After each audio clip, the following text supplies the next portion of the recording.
तुम्ही कधी नोटीस केले का आपल्याला आपण लग्नामध्ये किंवा एखाद्याला प्रेझेंट पॅकेट देतो पैशाचं तर त्याच्यावरती 1 रुपया असतो बरोबर.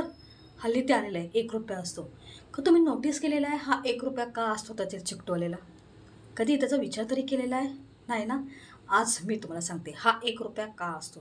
कारण की आपण नॉर्मल किती पैसे देतो म्हणजे बघा 100, कोण 50, कोण 200, कोण 1000, कोण 2000, कोण 5000, कोण 10,000 असे पण पैसे देतो.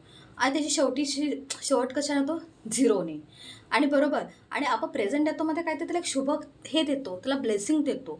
तर आपल्या ब्लेसिंगची सुरुवात ही झिरोने होऊ नये, कुठेतरी चांगली व्हावी म्हणून ना तो 1 रुपया चिकटवलेला असतो. भले आपण 2000 देतो, लास्टला झिरो असतो, खरं त्याच्यामुळे तो 1 रुपया असतो. आपण तो 1 रुपया फेकून देतो, आपण तो 1 रुपया पण काढून घेतो जेव्हा आपण प्रेझेंट पॅकेट आहे मनी पॅकेट आपण जेव्हा ओपन करतो तेव्हा बरोबर. म्हणजे आपण देताना भले आपण 2000 घातले, खरं ते होता 2001 अशी त्याची नोंद केली जाते. 500 रुपये घातले तर त्याचे होते 501. 100 घातले तर 101. 50 घातले तर 51 रुपये अशी त्याची नोंद केली जाते.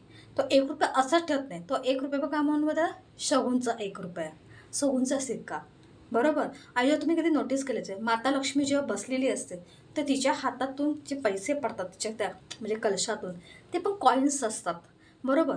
म्हणून कॉईनला महत्त्व असतं. भले आपण नोटामध्ये प्रेझेंट देतो 1000 रुपये, 2000 रुपये, 3000 रुपये, हे 100ची नोट वगैरे, खरं ते 1 रुपया म्हणजे शगुन असतो. शगुन म्हणजे सर्वात मोठं ब्लेसिंग चांगलं. म्हणून पॉकेटमध्ये जो म्हणजे प्रेझेंट पॅकेटमध्ये तो 1 रुपया चिकटवलेलाच असतं. समजलं का? तर अशाच वेगळ्या माहितीसाठी चॅनलला लाईक, शेअर आणि सबस्क्राईब करा.